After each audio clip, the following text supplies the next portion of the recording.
नमस्कार। भारत जोड़ो यात्रा अब 100वें दिन में प्रवेश कर रही है और हम राजस्थान में लालसोट से दौसा की तरफ जा रहे हैं और कल के लिए तय हुआ है कि कल सुबह सुबह 21 किलोमीटर एक बार में चलेंगे। तो मैंने कहा उसकी तैयारी के लिए एक खास मेहमान को मैं लिया और वो है कुणाल कामरा सर। और ये बातचीत मैं कुणाल कामरा से बदला लेने के लिए कर रहा हूँ। आज से 2-3 साल पहले इन्होंने मेरे साथ शो किया था, मुझे और जावेद अख्तर साहब को बैठा के बड़े टेढ़े टेढ़े सवाल पूछे, तो मैंने कहा अब उसका पूरा बदला मैं ले लूंगा। ये एकदम मतलब अब कुणाल कामरा सवाल पूछेंगे नहीं, अब जवाब देंगे। वो वाला नहीं है कि मतलब स्टेज पे बैठ के जनता को, कैप्टिव ऑडियंस को रख के जो मर्जी अपनी तरफ से डायलॉग देते गए, वो नहीं। अच्छा ये बताओ, सीधा सवाल, ये भारत जोड़ो यात्रा में कुणाल कामरा क्या कर रहे हैं? मैं बिल्कुल टीवी वालों की तरह पूछूंगा जो कहते हैं ना क्या सर आप क्या कर रहे हैं, इसको क्या कर रहे हो? भारत जोड़ो यात्रा में कुणाल कामरा क्या कर रहा है? सर टीवी वाले अपना काम करें ना, तो हम घर बैठ के मजा करें। हाँ, टीवी वाले अपना काम नहीं कर रहे हैं। अच्छा, तो पहले मैं आया यात्रा में, मतलब 1 हफ्ते बाद पहले आया। हाँ, जिस पहले देखा। कब आए? 8 तारीख आया सर। 8 तारीख को। 8 तारीख आया, ऑफ था। 9 तारीख से फिर तो बस कन्हैया से मिला, फिर बहुत 2-3 महीने से तो उससे ही नहीं मिला था, एज अ फ्रेंड तो मिला उससे। फिर थोड़ा यात्रा को भी ऑब्जर्व किया कि लोग क्या जुड़ रहे हैं, क्यों जुड़ रहे हैं, कैसे जुड़ रहे हैं। And spent a week here. फिर समझ आया कि अगर अब चिकन आउट कर गए या सोचा कि नहीं अब तो क्या हम न्यूट्रल है यार, हम कांग्रेस पार्टी के साथ नहीं जुड़ सकते। आइडियोलॉजिकली तो ऑफ कोर्स अलाइंड हमेशा से ही रहे हैं और ये यात्रा से नहीं जुड़ने का कोई रीजन नहीं है किसी का। मतलब आप कह रहे हो कि हमेशा ही कांग्रेस ही रहे हो? मतलब इसको लगा ले ब्रेकिंग न्यूज कन्हैया के कुणाल कामरा ने माना कि हमेशा ही कांग्रेसी थे, छद्म कांग्रेसी। सर जो भी बना है ये देश में कांग्रेस से चटके ही बना है ना। चाहे वो लेफ्ट हो, चाहे वो जो मतलब समाजवादी पार्टीज हो, सब तो एक टाइम पे कांग्रेस का ही रिवोल्ट करके आगे गए हैं ना। तो कांग्रेस को अपोज भी बहुत किया है, पर एक ऑपोजिशन के साथ ऐसे टाइम पे खड़े रहना भी तो डेमोक्रेटिक होगा जब कोई नहीं खड़े रह रहा। कोई नहीं रह रहा, कहाँ रह रहे सर लोग?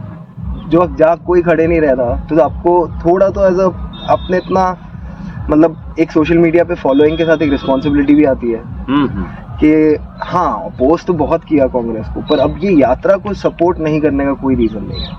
तो मैं 6 दिन यहाँ चला हूँ, लोगों से मिला हूँ, आप 100 दिन से खुद चल रहे हैं। सो एक बहुत ही यूनिक अटेम्प्ट है जो कोई इलेक्टोरल गेन के लिए नहीं कर रहा। मैं आपसे कन्विंस होने लगा हूँ, इसलिए मैं छोड़ूंगा नहीं लेकिन मैं वो टीवी एंकर वाला काम करूंगा कि भाई लोग कहते हैं कुणाल कामरा का अब शो तो होता नहीं इंडिया में। करेक्ट। अब बेचारा और क्या करे, एम्प्लॉयमेंट ढूंढ रहा है कांग्रेस, ये आके भारत जोड़ो यात्रा। नहीं शो करने जाता हूँ ना मैं बाहर, डॉलर जोड़ो यात्रा।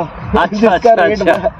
तो शो की तो कोई दिक्कत है नहीं। मैं जा रहा हूँ फरवरी यूके जा रहा हूँ, फिर अप्रैल ऑस्ट्रेलिया चले जाऊंगा। मतलब बाहर डॉलर कमाए और देश में क्रांति।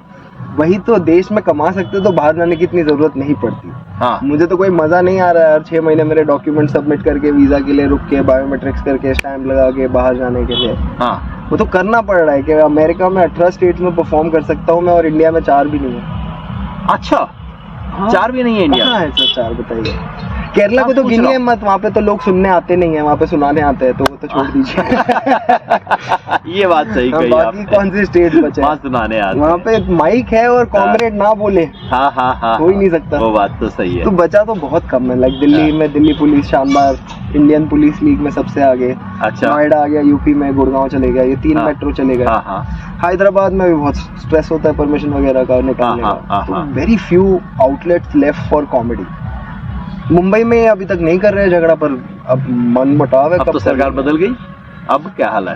पर जब इनकी सरकार थी भी ना 2014 से 19, मुंबई पुणे में ये ज्यादा नहीं करते थे। एक्चुअली महाराष्ट्र वो जगह है जो सब आइडियोलॉजी को बरोबर से एक्सेप्ट करके चलता है। अब देखेंगे जो भी आइडियोलॉजीज है इंडिया की, वो काफी महाराष्ट्र से ही निकले हुए लोग हैं। तो महाराष्ट्र में प्रॉब्लम नहीं हुई है, पर कब होना चालू हो जाए पता नहीं। तो वो एक है समस्या, और वो मेरे लिए नहीं है, वो हर कॉमेडियन के लिए आगे जाके होगी। बिकॉज अगर आप कॉमेडी कर ही रहे हो तो एट सम पॉइंट तो आप इनको डिस्टर्ब करोगे ही, नहीं तो खुद डिस्टर्ब हो जाओगे। मेरी थ्योरी है वैसे कॉमेडी के बारे में, पर मैं बाद में आऊंगा उस पर। मतलब नहीं, थ्योरी ये है सिंपली कि दुनिया में जहां भी डिक्टेटर होता है, डिक्टेटर को किसी आंकड़ों से कोई समस्या नहीं है। आप उसको टेबल दे दीजिए, आंकड़े दे दीजिए कि आप ग्रोथ के आंकड़े झूठे दे रहे हैं, डिमोनेटाइजेशन से 99.9% वापस आ गया, कोई फर्क नहीं पड़ता। आप कह दीजिए किसान की इनकम डबल होने की बजाय कम हो गई, कोई फर्क नहीं पड़ता। डिक्टेटर को तर्क से कोई फर्क नहीं पड़ता। आप रैशनल आर्ग्यूमेंट, डिडक्शन, इससा ये आपने तो वो बोला, बात तो नहीं हुई, तर्क नहीं बना, नहीं। डिक्टेटर को सिर्फ एक चीज से डर लगता है और वो है कॉमेडी। जोक से तो डर लगता है। दुनिया में हर जगह डिक्टेटर जोक से डरता है। बिल्कुल। और खास तौर पे वो डिक्टेटर जो खुद जोकर हो। हाँ, बिल्कुल। जो वो होता है, जो अपने आप को बहुत सीरियसली लेते हैं ना, वो कॉमेडी के फैन ही नहीं हो सकते। Because at some point comedy उनकी लाइफ चॉइसेस को भी क्रिटिक कर रही है। चाहे वो कॉर्पोरेट कल्चर हो, चाहे वो घर में बैठा हुआ एक मोनार्क हो, जो एक आदमी मोनार्किक वे में अपना घर चलाता है, उसको भी डिस्टर्ब करेगी कॉमेडी। और ये सब जो है फाइनली तो भाजपा के साथ ही जाके चिटकते हैं, जो अपनी पर्सनल लाइफ में डेमोक्रेटिक नहीं होंगे, वो पब्लिक लाइफ में वोट डालने थोड़ी जो डेमोक्रेटिकली जाएंगे। सो कॉमेडी और बीजेपी टोटल पोलर ऑपोजिट में चल रही है।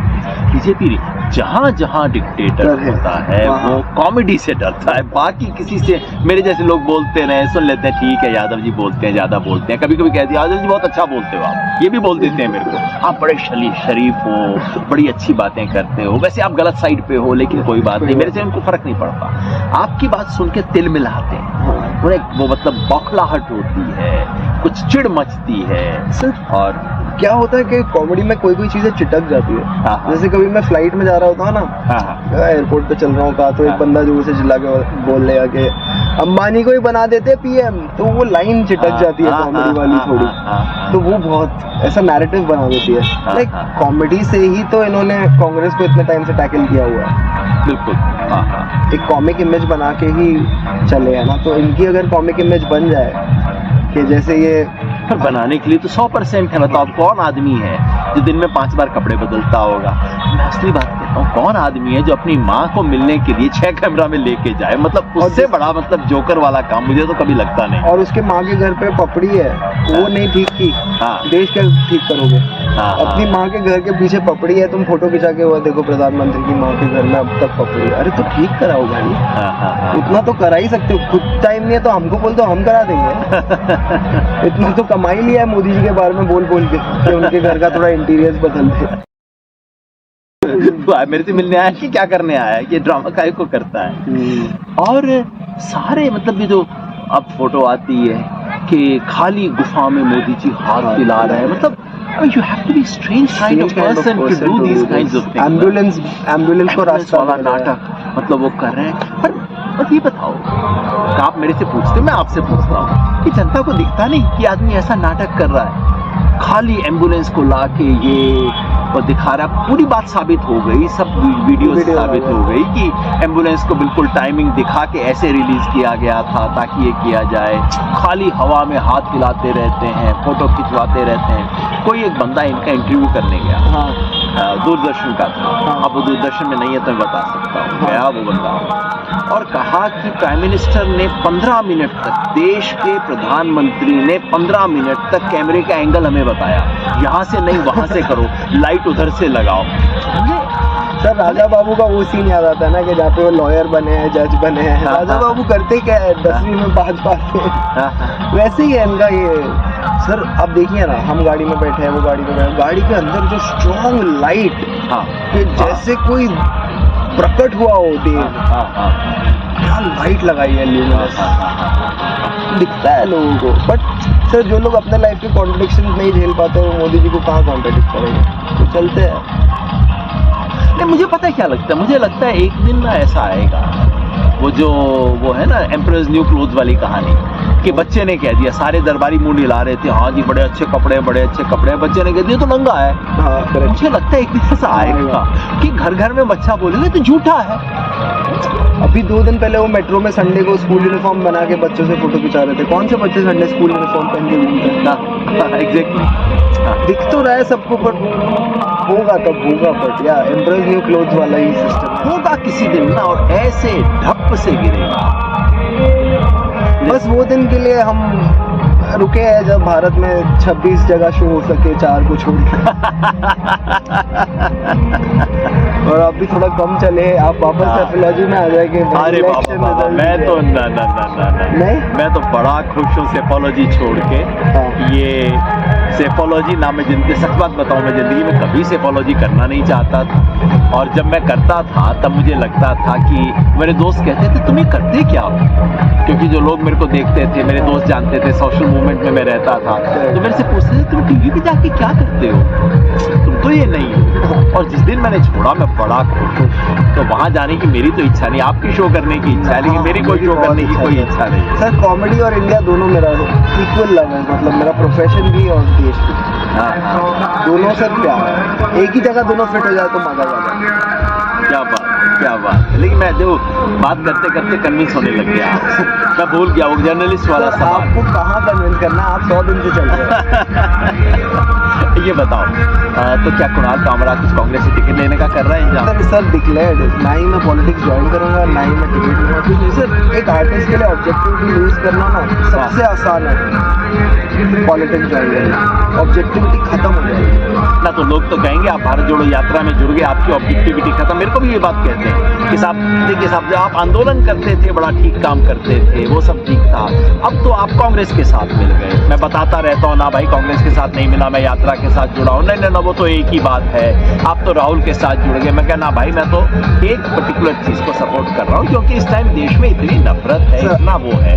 लेकिन लोग ये बात आपको भी कहेंगे अब तो कुणाल कामरा मतलब कांग्रेस की यात्रा में होंगे, अब तो कांग्रेस ही हो गया। यही कांग्रेस ही होंगे तो कुछ मतलब फायदे के लिए होंगे ना। मतलब कुछ पद पोजीशन, कोई इलेक्शन लड़ेंगे, कुछ होगा, वही मैं पूछ रहा हूँ, हमको कहाँ बिठा देंगे, वही मैं पूछ रहा हूँ। कल को Kunal Kamra vice president communication Indian national Congress, जो दिन वाइस प्रेसिडेंट या मतलब chairman coordination committee cultural affairs, ऐसा कुछ नहीं। मैं बहुत क्लियर हूँ, जो दिन 95% ऑफ माई इनकम स्टेज पे जाके जोक बताने से नहीं आएगी ना, तब मुझे बात करना छोड़ देना चाहिए। जब तक अब मैं कॉमेडी करके अपना घर चला रहा हूँ और सैमिल्टेनियसली ये जो मेरे वोकेशंस है उनको फुलफिल कर रहा हूँ, जो मेरे पर्सनल बिलीव्स है, और उसको भी पब्लिक करके कि मैं आया हूँ यात्रा में, मैं तो कोई छुप छुपा के भागने वाला, ये ठीक है, छुप के नहीं आया, तो आया हूँ। बट वही है कि जैसे ही एज एन आर्टिस्ट आप पॉलिटिकली कोई चीज ज्वाइन कर लेना ना, पॉलिटिकली आइडियोलॉजिकली कोई चीज सपोर्ट करना, पर वो जाके ज्वाइन कर लेना, ऑब्जेक्टिविटी खत्म हो जाती है। और नॉर्मल लाइफ में ना सर ये सब चीज ऑब्जेक्टिविटी खत्म करने का एकमात्र साधन है, बच्चा कर लो, खत्म ऑब्जेक्टिविटी। मेरी बहन के 2 बच्चे, मैं जैसे ही बच्चा उसका पहला बच्चा हुआ थोड़ी ऑब्जेक्टिविटी खत्म हुई, दूसरा हुआ पूरी ऑब्जेक्टिविटी खत्म। मतलब मेरी ऑब्जेक्टिविटी तो डबल खत्म हो चुकी है। नहीं मतलब एक साधारण आदमी की बात करें तो बच्चा आने पर हमें लगता है हमारा बच्चा सही कर रहा है। तो वही एक आर्टिस्ट के लाइफ में वो होता है कि जब वो पॉलिटिक्स ज्वाइन कर ले तो ज्वाइन नहीं की, कभी करेंगे ही नहीं सर, करेंगे नहीं। आप जब सोशल मूवमेंट और पॉलिटिक्स के बीच में आप गैप ब्रिज कर रहे हो, मैं आर्ट और पॉलिटिक्स के बीच में गैप ब्रिज करने की कोशिश कर रहा हूँ, उतना ही काफी है। हम अपने फील्ड में एक्सेल करें ना, कहाँ यहाँ आए और हमारा काम भी नहीं है, हमें आता भी नहीं है। आपको लगता है सर मैं राजनीति कर पाऊंगा? मुझे आती है राजनीति नहीं आती, इसीलिए मेरे को चिंता हो रही है। नहीं कर पाऊंगा कि मतलब ना इधर के ना उधर के। मुझे जोक सुनाना आता है, वो भी मैं टॉप 5 में अब तक हूँ नहीं, आ जाऊंगा कब ना कब। बस उतना मुझे है, एक ही सीढ़ी चढ़ना ज्यादा आसान है। जो 4 जगह पैर रख के कहीं कुछ हो जाए, वो मेंटालिटी से तो मैं पहले ही चढ़ चुका हूँ। लाइक 10-11 साल मैंने जॉब किया, उसके बाद मैं फुल टाइम कॉमेडी में, तो अब यहाँ से कहीं जाने का मूड नहीं है। लगता है देश में जो हो रहा है, क्योंकि इस हर कॉमेडी के पीछे, मैं हमेशा कहता हूँ, हर जोक के पीछे एक ट्रेजेडी होती है, हर कॉमेडी के पीछे कुछ बहुत सीरियस चीज है। Suffering plus time is comedy. Suffering plus time, this comedy. हाँ, क्या खूबसूरत बात है। गोल्डन रूल है कि जो एज अ कमेडियन, जैसे जो भी हमारे कमेडियंस हमको इंस्पायर करते हैं, वो हमेशा बोलते हैं कि तुम एक प्रेमिस जी रहे हो, एक कॉमेडी प्रेमिस जी रहे हो, जो तुम्हारे साथ लाइफ में अब होगा ना, 2 साल के बाद उस पर बढ़िया जोक लिख सकते हैं। इंडिगो ने बैन कर दिया 6 महीने के लिए, बढ़िया जोक लिखना। सुप्रीम कोर्ट ने कंटेम्प्ट डाल दिया, 2 साल हो जाए, बढ़िया जोक लिखना। जब तुमको ऑब्जेक्टिविटी से तुम वो सिनारियो को देख सको ना, तब उस पर अच्छा जोक लिखना। बस वही एक कॉमेडी का ये रूल होता है, वही फॉलो करता है। तो इस देश की जो सफरिंग हो रही है, सफरिंग भी हो गई और टाइम भी हो गया, इतना झूठ, बाकी सब ठीक है। जो आपके शो पे मैंने बोला था, वो उस शो की एक लाइन बड़ी चली, जैसे आपने बताया था ना वो वाली आपके उस वाली, इतना झूठा प्रधानमंत्री मैंने अपनी मैंने वो जो था लाइन, मैंने कहा देश में अच्छे प्रधानमंत्री देखे, बुरे देखे, ईमानदार देखे, बेईमान देखे, कमेरे देखे, निकम्मे देखे, ऐसा झूठा कभी नहीं देखा। वो एक लाइन पता नहीं कितने मिलियन बार चल चुकी है, वो है। और ये बात सच, देखो इस देश में झूठ देखिए, मतलब झूठ की तो इंतहा हो गई है, किस बेशर्मी से। और अब ऊपर से बोलते हैं, तब नीचे वाले भी झूठ बोलते हैं। हर एक को लगता है कि ठीक है, जब बॉस झूठ बोल रहा है, मैं क्यों नहीं झूठ बोल सकता, हर कोई झूठ बोल रहा है। तो झूठ भी हो गया इस देश में और टाइम भी हो गया, तो सफरिंग प्लस टाइम दोनों हो गया।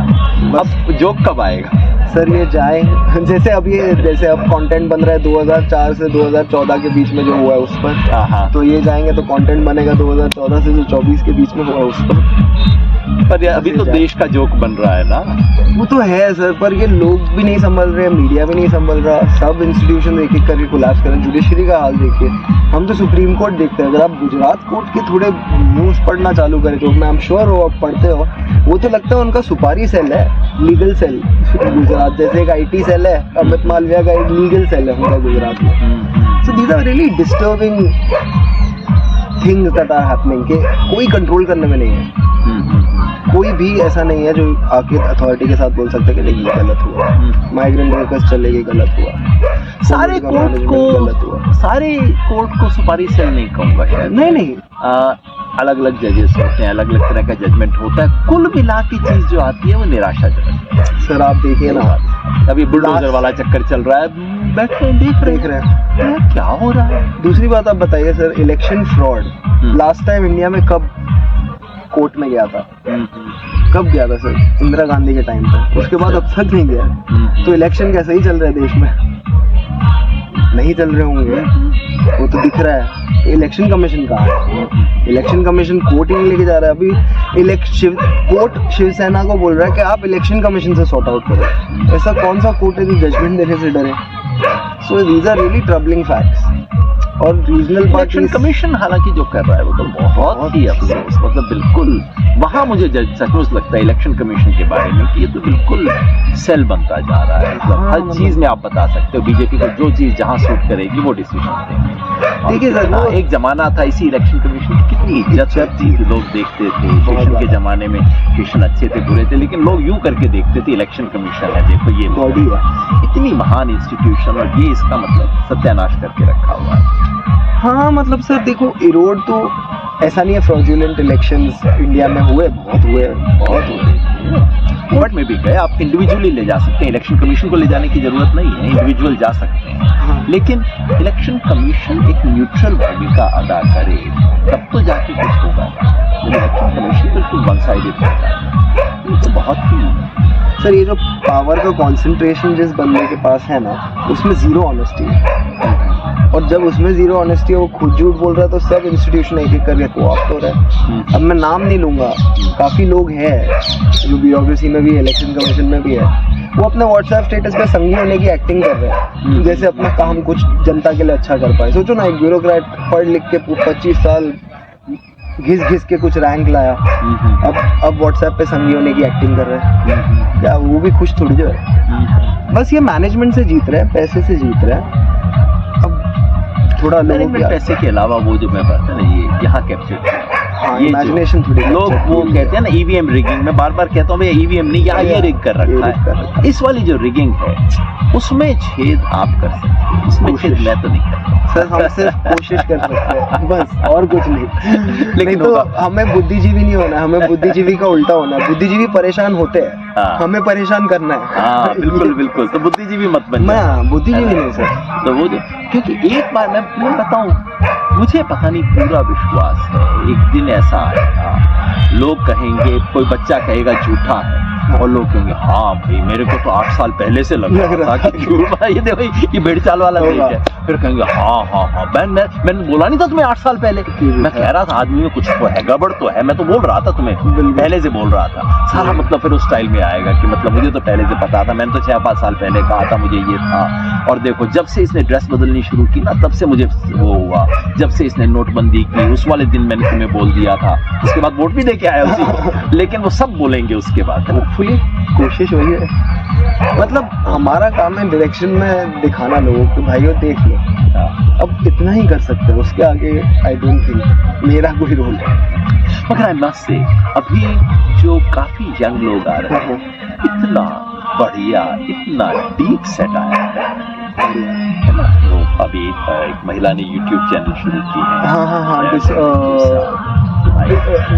नाम बोल रहा हूँ मैं, एसएमईज इंग्लिश टीचर है। क्या सुंदर हिंदी, क्या सुंदर इंग्लिश और क्या सेट आया है। अब फोन मेड्यूसा कहते हैं, उनका ना एग्जैक्ट नाम क्या है भूल जाता हूँ, लेकिन उनका पर वही नहीं, राजीव ध्यानी हमारे साथी लखनऊ से करते हैं, वरुण ग्रोवर सर है, खैर वो तो एस्टेब्लिश लोग हैं, नहीं भी काफी है, एक गरिमा भी है जो गरिमा करती है, वो जो बिल्कुल निर्मला सीतारमन के रोल में वो जो आती है, बहुत बढ़िया है। तो क्रिएटरशिप जहाँ रहेगी वो कॉमेडी के लिए स्पेस बनाएगी, कॉमेडी के लिए प्रेमिस और कॉमेडी आएगी, और आएगी तो इन्हें तोड़ेगी। कोशिश कोशिश नहीं, एक दिन ना, एक क्या होता है इस चीज में, मैंने देखा आंदोलन वगैरह में भी देखा कि आप दीवार में सर पटकते मारते रहते हैं, सर पटकते रहते हैं, कुछ नहीं होता, और जब आप पीछे बैठ जाते हो कि यार कुछ नहीं हुआ, तो अचानक जहां आप सर नहीं मार रहे थे वहां से एक ईंट गिर जाती है, आप कहते हो अच्छा ये गिर गई, मैं तो यहाँ सर मार रहा था, लेकिन आप सर मार रहे थे इसलिए वो ईंट गिरी, ये बात वहां नहीं जहां आप सर मार रहे थे। बिल्कुल, जैसे जो प्रोटेस्ट हुए 2019 के बाद, जो फार्मर्स प्रोटेस्ट हुआ, CANRC हुआ, वो तो पूरा मतलब ऑर्गेनिकली लोगों के बीच से जो गुस्सा था वो सड़कों पे आया ना।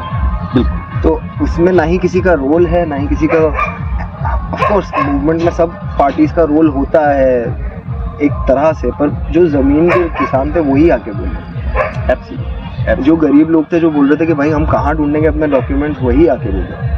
सो हो जाती है चीजें, तो होपफुली होगी, हो जाती नहीं, कोशिश नहीं, होगी, हो रही है, होगी, और जिस दिन गिरेगा ताश के पत्तों की तरह इनका महल गिरेगा और लोग टीवी देख के टीवी बंद कर देंगे, ना ये नहीं देखा, इतना झूठ नहीं देखा, बिल्कुल वो दिन भी आएगा, हम देखेंगे बिल्कुल देखेंगे, ये दिन भी आएगा। इतना झूठ, इतनी नफरत चल नहीं सकती।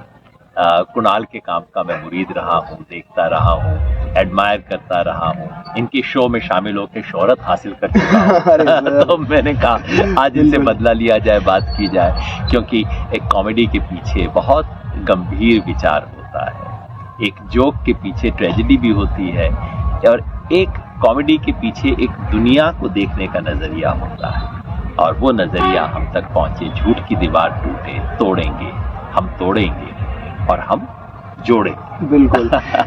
Thank you sir, thank you, love you life.